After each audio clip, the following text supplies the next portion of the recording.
What's good, people? It is Tony the Savant back again. And before we get started, if you all don't mind, please hit the like button, share this video, hit the notification bell so you can be notified when I'm dropping content and going live on the channel.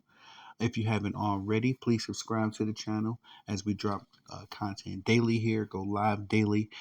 We hate for you to miss anything. And last but not least, please drop your thoughts and opinions in the comment section. And I'm always interested and intrigued to know what you all think about these topics. Thank y'all. Let's get to the work.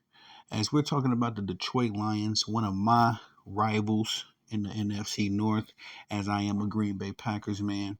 Doing a series though, highlighting some aspects of each team as we got some time away now from the NFL season beginning.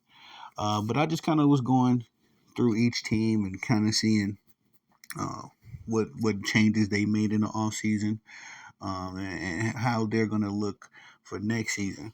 Now I've done a couple live streams about the NFL. I've done a couple guest appearances on other folks' shows talking to NFL. Shout out to Couch Coach as I did. Uh, we did our mock draft.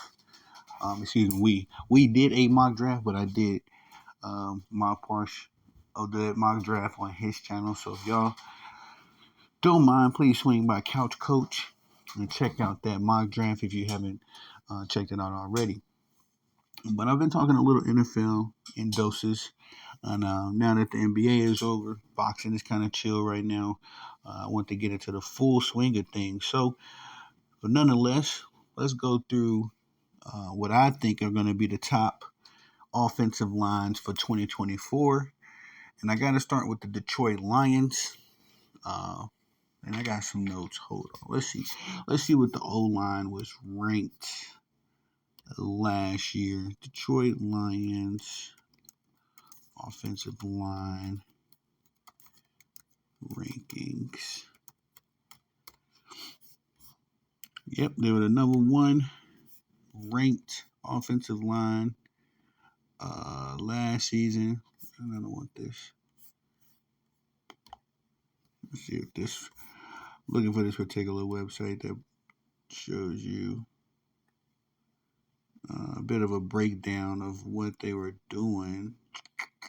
I don't really see it here, but anyway, um, yes, the Detroit Lions were the number one offensive line last year. We seen them essentially protect Jared Goff, give their running backs the lanes necessary needed to go on the run that the Detroit Lions went on last year, making it all the way to the NFC conference, the NFC Championship game. Excuse me.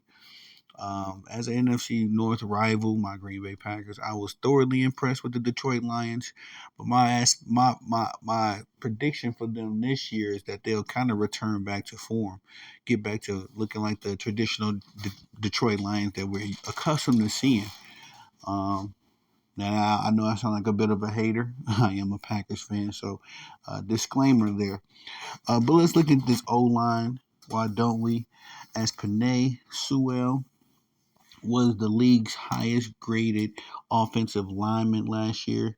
I do recall his name and number being called multiple times last year.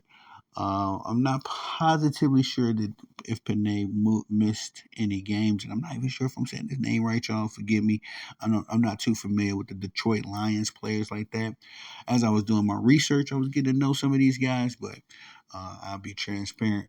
But Sewell was the league's highest graded offensive lineman last year, as well as Frank Ragnow.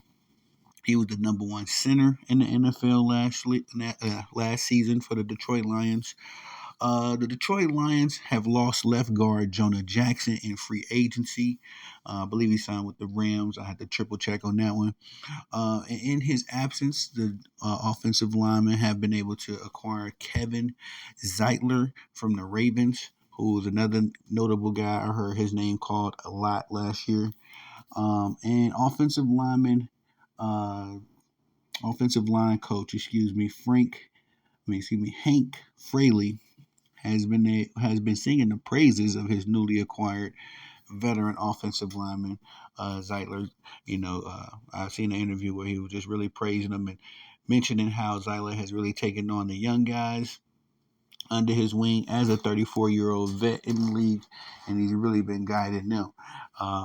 Beautiful to hear, beautiful to see. I think that Zyler is a good pickup in replacement of Jonah Jackson, especially if you get a veteran, a guy that's been around the league a while. At one point, Kevin Zyler was the highest paid offensive lineman in the league, so that's definitely a feather in his cap, something that you have to earn. In my predictions for the Detroit Lions behind this offensive line next year, if they can stay healthy, I don't see why they can't be the number one offensive lineman. Offensive line for a consecutive year.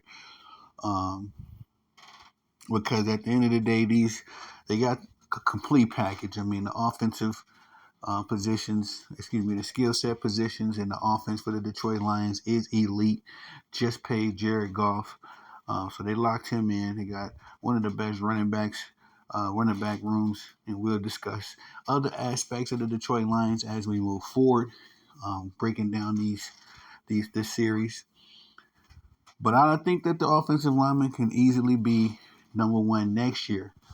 They had a score of 100, which I was doing my research on how they score offensive linemen. I'm still learning on that, y'all. As you know, it's a lot of advanced statistics in football that I'm still learning. I'm pretty adept to advanced stats in like baseball and basketball, but football, I'm still learning how they tally up scores, especially for the linemen. But in addition to that, Detroit is one of those formidable teams. They went as far as the NFC Championship last year, and on paper, there's no reason why I don't see how they don't get back unless my Packers have something to say about it. My prediction was that the 49ers would get back to the Super Bowl and a bit of a revenge tour. And we'll see what happens there. As I just heard that they'll be using Christian McCaffrey less. So we'll see how that works out for them. And they'll be giving Elijah Mitchell a little bit more of a role there. But at the same time, if we get an NFC Championship matchup between the 49ers and the Lions, I would not be shocked there. And I definitely wouldn't be shocked if the Detroit Lions are able to defeat them this time around. I think Jared Goff is a great quarterback. Wasn't able. He did showcase a lot of his skills in LA with the Rams, but I think he's been able to do even more. Take what he did in LA and take it, a step further in Detroit, essentially rejuvenating an entire city as well as a football organization. So, Jared Goff can't do what he do unless he's protected. And that offensive line, again, was number one last year. The only way I don't see the Detroit Lions being the number one offensive line this season is if they suffer some injuries, which was kind of the case last year. But at the same time, I think these guys got it. I think adding a veteran like Kevin Zeitler is going to be good for the entire line, as he'll be able to offer his expertise. A 12-year veteran. This would be his 13th season this year. So we'll see what happens, man. I've never really been concerned or worried about the 49ers until now. Just looking at their team up and down, looking at their defense as well, which we'll talk extensively about. It looks scary, for the guys in blue in the NFC North. I think that my team will be able to handle it just fine, but at the end of the day, we'll see what happens. But that's just my prediction, my thoughts on the offensive line for the Detroit Lions. Getting this football content up as tis the season. I thank y'all for joining me. Please like this video, share this video, hit the notification bell again so you can be notified when I'm dropping content and going live on the channel. Also, if you haven't already, please join the fam. Subscribe to the channel as we go live daily, drop content daily. Stay real busy on the platform. Thank you all so much. Please leave your thoughts and opinions in the comment section. And I'm always intrigued to know what y'all think about the topics we discuss. I am your host, Tony the Savant. Peace.